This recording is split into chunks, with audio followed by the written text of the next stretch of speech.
மகா சிவராத்திரி ஏன் கொண்டாடுறாங்கன்னு தெரியுமா? இத பத்தி திருவிளையாடற் புராணம், கருட புராணம், கந்த புராணம், பத்ம புராணம், அக்னி புராணம்னு ஒவ்வொரு புக்ஸ்லயும் ஒவ்வொரு காரணம் சொல்றாங்க. பிரம்மரால படைக்கப்பட்ட பூமியில பிரளய காலத்தப்ப எல்லா உயிரினமும் அழிஞ்சிருச்சுன்னு அப்ப அம்பிகை உமாதேவி சிவனை நினைச்சு 4 ஜாமங்கள் பூஜை செஞ்சாங்களாம். இப்படி 4 ஜாமங்கள் அம்பிகை சிவனை நோக்கி பூஜை செஞ்சதுனால சிவன் அம்பிகை உமாதேவி ஆசைப்பட்ட மாதிரி இந்த உலகத்துல உயிரினங்களை உண்டாக்குனாருன்னு உமாதேவி மாதிரியே யாரு இப்படி 4 ஜாமங்கள் சிவனை நினைச்சு பூஜை பண்றாங்களோ அவங்க யாரா இருந்தாலும் அவங்களுக்கு எல்லா விதமான பாக்கியங்களையும் தந்து முடிவுல மோட்சத்தை கொடுக்கணும்னு உமாதேவி கேட்டிருக்காங்க. அதுக்கு சிவனும் அப்படியே ஆகட்டும்னு சொல்லியிருக்காரு. ரெண்டாவதா சமுத்திரமந்தன்ற பார்க்கடலை வாசுகின்ற பாம்பை வச்சு தேவர்கள் கடைஞ்ச போது விஷம் கடல்ல கலந்திருக்கு.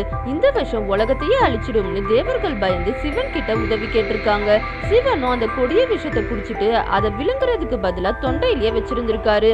அதனால அவரோட தொண்டை நீல நிறத்துல மாறிடுச்சு. இதனாலதான் சிவனுக்கு நீலகண்டர்னு இன்னொரு பேரும் வந்திருக்கு. இந்த சம்பவம் நடந்ததும் இந்த மகா சிவராத்திரியில தான் சொல்றாங்க. மூணாவதா சிவபுராணத்துப்படி சதி இறந்ததும் சதியோட மறுபிறவியான பார்வதி சிவனை கல்யாணம் பண்ணது சிவராத்திரியில தான் சொல்றாங்க. நாலாவதா சிவலிங்கத்தோட புராண கதைப்படி விஷ்ணு பகவானுக்கும் பிரம்மருக்கும் அவங்க 2 பேர்ல யாரு பெரியவங்கன்னு சண்டை வந்திருக்கு.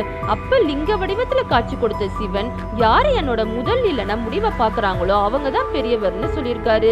விஷ்ணு பகவான் பன்றியா மாறி கீழே போக களைச்சு போய் நான் திரும்பி போறேன், இந்த சிவலிங்கத்துக்கு முடிவே இல்லை, சிவலிங்கத்தை முடிவை என்னால பார்க்க முடியல, சிவன் எல்லையற்றவர்னு தோல்விய ஒத்துக்கிட்டாரு.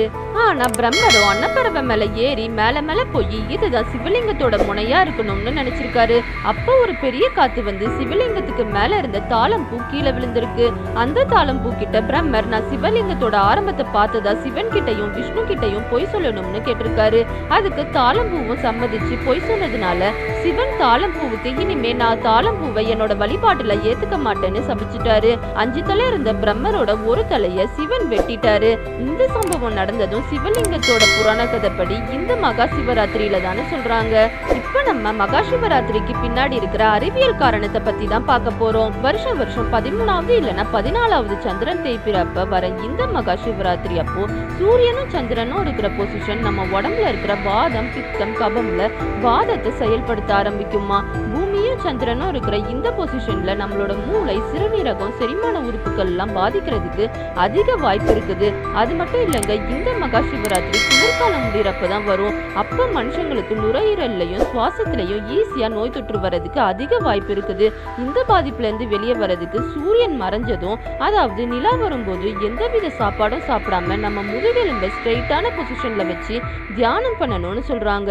சிறந்த கட்டிடக்கலையில கட்டப்பட்ட கோவில்ல காந்த ஆற்றலும் காஸ்மிக் வைப்ரேஷனும் அதிகமா வரும்னு ஸ்பெஷல் கல்லுனால ஆன சிவலிங்கத்துக்கு பண்ற அபிஷேக தண்ணியில பவர்ஃபுல்லான மெடிசன் இருக்குதுன்னு சொல்றாங்க.